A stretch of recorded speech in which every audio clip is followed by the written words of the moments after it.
Hello and welcome back to this edition of Bayou Time. Again, your host, Keith Whiteside, licensed clinical social worker with Charitable Home Care. Very glad you're joining us. However you may be joining us, we appreciate it very, very much. And you know, when we turn the calendar year, a lot of people think about, oh, it's a new year, it's a new start, but there are more people really thinking about the days that we celebrate. One of those very important days, Martin Luther King Jr. Day, and some people are really celebrating that very well. They do it every year. Here with us now, we have Chanel Abdul Tolbert, right? Yes, I always like to get all three names in, but I can't always do it. Yeah. The co-chair of the MLK event and the owner of Peaches Mini Mart in Thibodeau. Y'all are doing this in the Lafourche area. Welcome to the program. Yes, sir. Thank you for having us. And your brother, Mr. Vernell Ali Tolbert. How you doing, sir? Very glad. The coordinator of the MLK event and a sheriff's officer with LPSO. Yes, sir. Which we appreciate that. Programming officer. That's Yes, it. sir. All right, we appreciate that. Thank y'all both for being here. I love thinking about whenever I see you guys coming on because you've got so much passion for this event, and there's such a lineage with that. Never know? Yes, sir. Yeah, we've been doing this for a long time, and we're happy to be back also. Right. Lafourche Parish NAACP branch, Bernell Talbot, he's the president. We have our annual march coming up. Right. Monday, January 16th, Martin Luther King Park. We're going to meet up at around 9 o'clock. 9 a.m.? Yeah, Okay. 9 a.m. in the morning. The march is going to actually start at 10. Okay. 10 a.m. We're going to be doing a little essay report out there at first. Yeah, really cool, by Yeah. the way. I love engaging the kids, yeah, right? Yeah, with kids. So we're asking all the kids, if you can, just write a little small essay. You're going to be rewarded for it, Right. first of all. So I'm encouraging them all. We're doing first, second, and third place. Right. But everyone who turns in something, they're going to get a reward. Oh, my. Yeah. Very so- nice. Right. So we're encouraging all of them to just come out, bring the kids, write an essay. Right. You can drop the essay off to Peaches Mini Mart, 1001 Plantation Road, Thibodeau, Louisiana, before the march, and we'll review it, we'll read Right. it, and we're going to ask that you bring the kids out there at 9 a.m. Right. Before the march. We're going to be under the pavilion. Right. We're going to have them to read it, Right.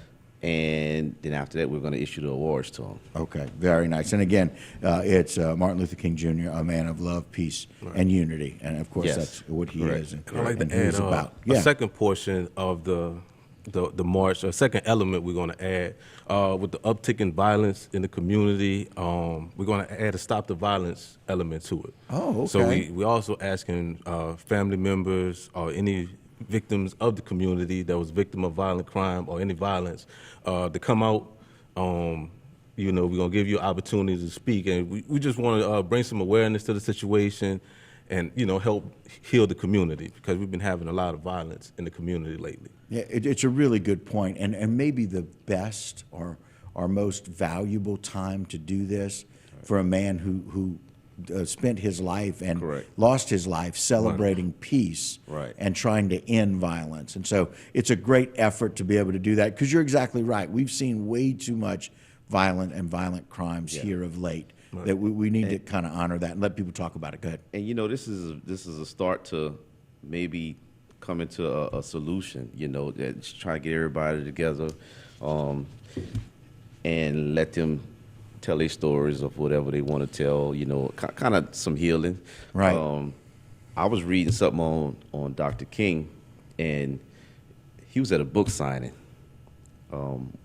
And it was a lady said, "Are you Dr. King?" And he said, "Yes, I am." And she stabbed him. She put a 7-inch knife through his chest. That was his an attempt. First to assassinate. attempt. Yeah, his Right. first attempt. And after he got out the hospital, because he survived it, after he got out the hospital, he said that he don't wish no bad on a woman. He don't have no ill feelings about her. And just that right there made you think, like, man, you know, an attempt on your life and, you know, your beliefs is that strong to where you wish no feelings on her or anything. Right. You know, that's something that's pretty good. Well, yeah, I got to tell you, I don't know a whole lot of Yeah. people that would respond that way that Right, quickly. right, correct. To be able to forgive someone who made an attempt on their life, Right. because you're so convicted about Right. your His belief dedication is to peace. so strong, you know, Right. when it comes down to peace. Right. And, you know, we need peace right now because Yeah. there's a lot of things going that's not right. Right. Right. No, just kind of piggyback on where my brother was going with it. And you know, just to kind of home in on the theme of the march, we're gonna, you know, I think last time I was here, we talked about the Poor People's Campaign. Yes, sir. So we still kind of rolling with that, bringing everybody together. And this march more of Dr. King, less as the dreamer, but more as the realist. Because towards the end of his life, you know, he made the I Have a Dream speech in 63. Around 67, he became more of a realist, and he said, you know, he was pretty much a little bit too optimistic when he gave the I Have a Dream speech. Okay. You know, he actually said his dream was kind of turning into a nightmare. So now we have to be realistic about where we at and what we're doing, and face some of these challenges head on and call them for what they are. Well, and I love the idea that you guys are embracing where things are in the community. Right. And that's the realism. reality, We right. still have the dream. Right. It may not be as large as it was, Right. but much like he learned 4 years or so later in his life, that the reality is we need to find a way to work through peace in our community, and that starts with doing celebrations. Appreciate it. Gentlemen, I can't thank you enough for coming on and sharing this with us. Thank y'all for your dedication to the cause and to the NAACP and what y'all are doing here. Thank We you. appreciate Thank it. Yeah, All right. appreciate that. Last challenge. Hey, I just want to challenge. Last time I challenged somebody, everybody to something. This one, I want to challenge everybody to just say I love you to somebody. Say I love you to somebody. That's the challenge. All right, guys, and that'll do it for this particular segment of Bayou Time. Don't go anywhere. A lot more here on HTV.